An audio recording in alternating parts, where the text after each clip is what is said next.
What's up, everybody? My name is Jacob, and if you didn't know by the festive decor behind me, the holidays are upon us.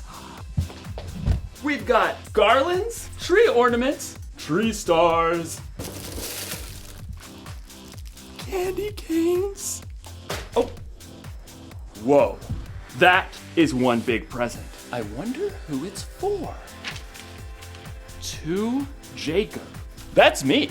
I got a present. Who's got a present? I'm got a present. But before I tear into this bad boy, let me tell you what we're talking about today. It's simple.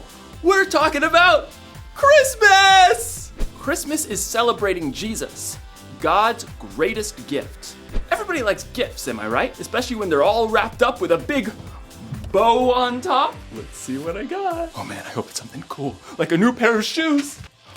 Or I hope it's like one of those headphones that cancel out all other noises. Cool.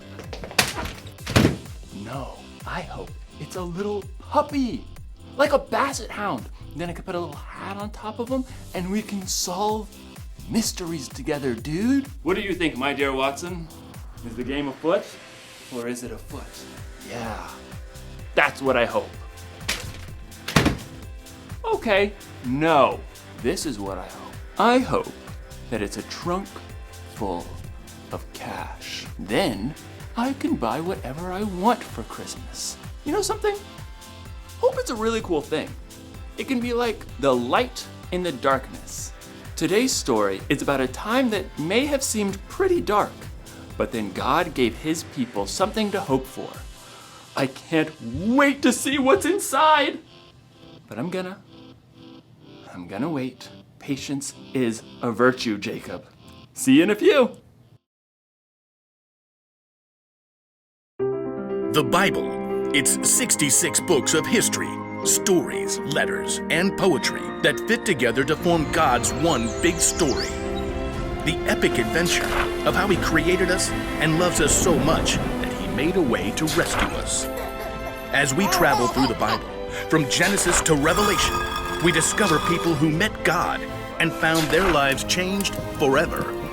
Now, for an amazing story, inspired by the book of Isaiah, chapter 9, verse 6.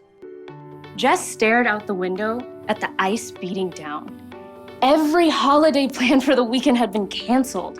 And to top it off, the school had just released Jess's most recent grades. A D in language arts? What happened, Jess? I don't know. You're such a good storyteller. I can't make all the words work out when I try to write it down. Can I go play Mindstorm? Hun, you need to read for an hour first. An hour? I thought it was 30 minutes. Your teacher and I talked. We think a little more reading time will help. Jess glared.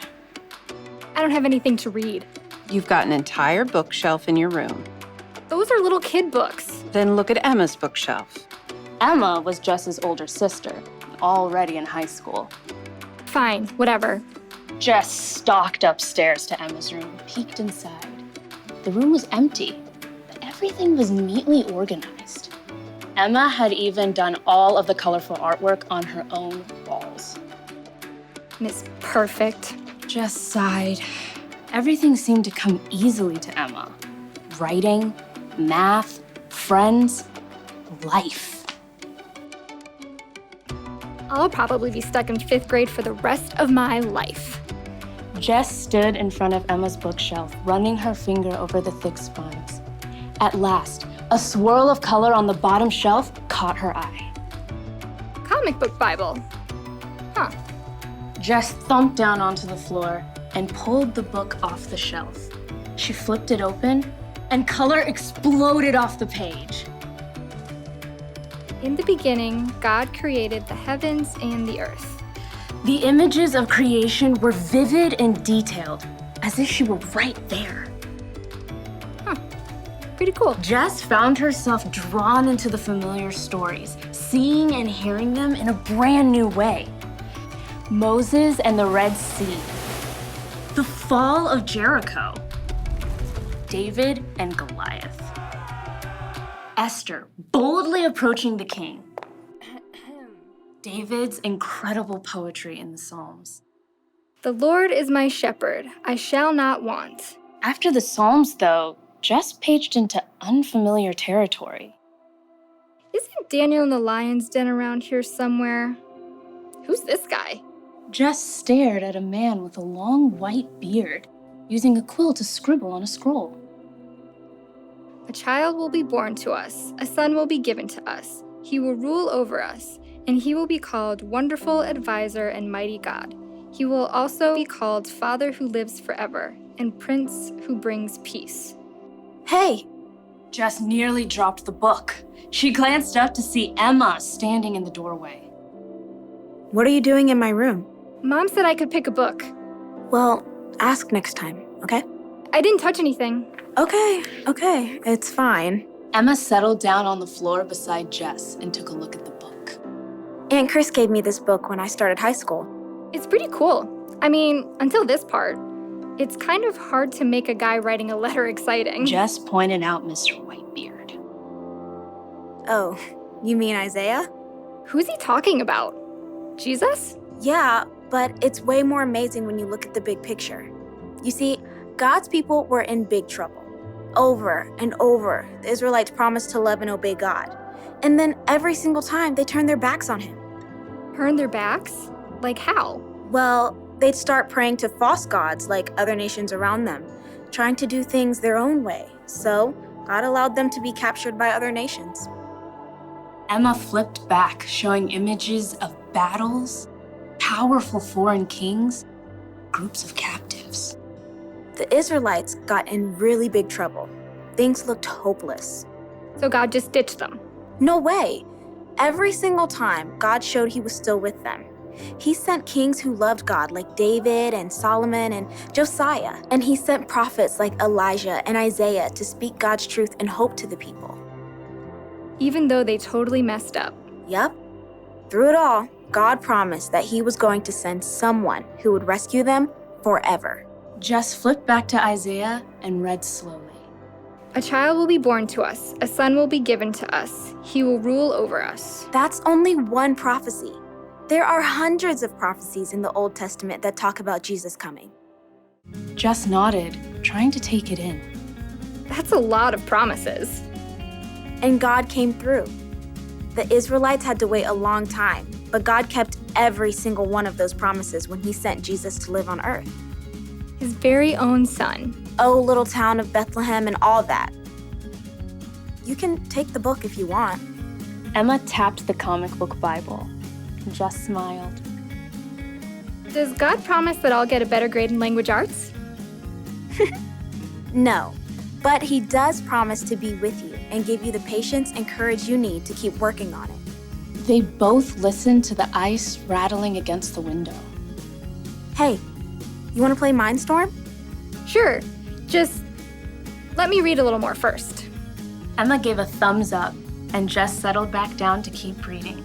She paged forward to the book of Luke, eager to see for herself again how God had delivered on his promise to send a savior.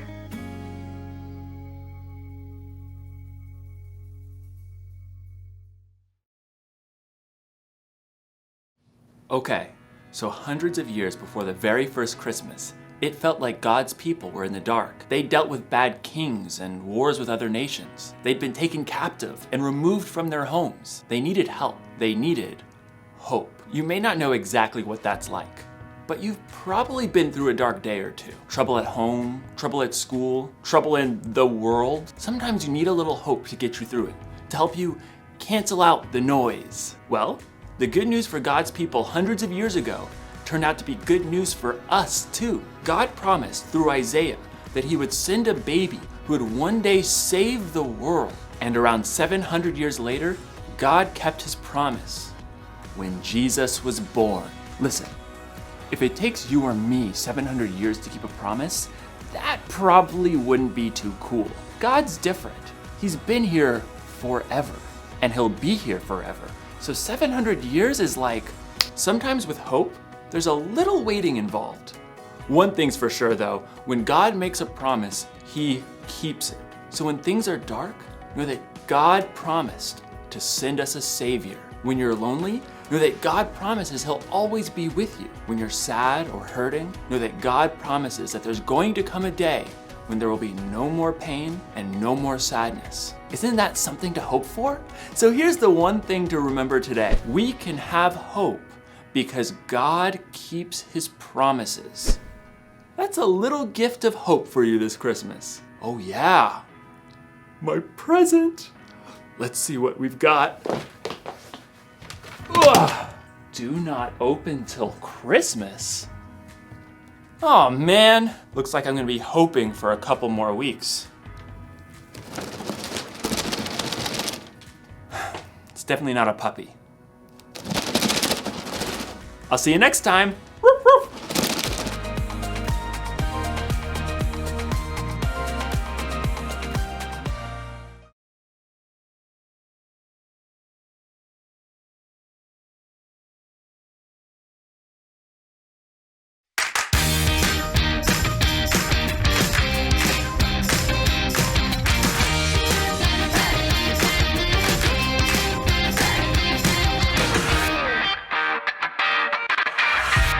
It's beginning to look a lot like Christmas everywhere you ping. Take a look now at Amazon. Their ads flashing bright as dawn, enticing you to buy the latest bling. Whoop! Ouch! Sorry, Mom. Hey everybody, I'm Lawson, and while I clearly excel at Christmas spirit, not everyone has that gift. Moving on, Lawson. In fact, I've got a story about this kid Gordon my cousin knows. And Gordon got a little bah humbug this year, to be honest. See, Gordon loves Christmas. In fact, he's a regular elf. On the shelf! He loves his awesome advent calendar every year. And he loves getting a live Christmas tree with his family. They always pick a giant one. And of course, he loves getting the gifts on his Christmas wish list. Every single thing! But this year is different. Mom explains that they're going to use their Christmas money to buy gifts for a family in Ethiopia. And Gordon is like, what kind of gifts? And Dad says, a cow and chickens so they can have milk and eggs. And a unicorn! And Gordon says, that's great, but I still get all my presents too, right? And Mom and Dad explain they're going to focus on doing stuff together as a family rather than expensive gifts. Gordon's sure this is going to be the worst Christmas ever! But then Mom gets the old artificial tree out of the attic. And it's so wonky, they can't help laughing while they put it together because it turns into a game of Twister. And then the next day, Mom's like, what kind of cookies do you want to make? And he's like, Christmas dinosaurs in an epic Jurassic battle. And they even taste way better than the store-bought kind. Then they all volunteer to be part of a live nativity together as the sheep. And even though Gordon's gifts don't have a lot of bells and whistles, okay, not a lot of whistles. Well, okay, even though his gifts aren't quite what he's used to, he decides it's still the best Christmas ever. So kids, never forget that you too can provide a unicorn for someone who really needs it. Or at least a cow. And always remember that Christmas is celebrating Jesus, God's greatest gift. I'll see you guys next time.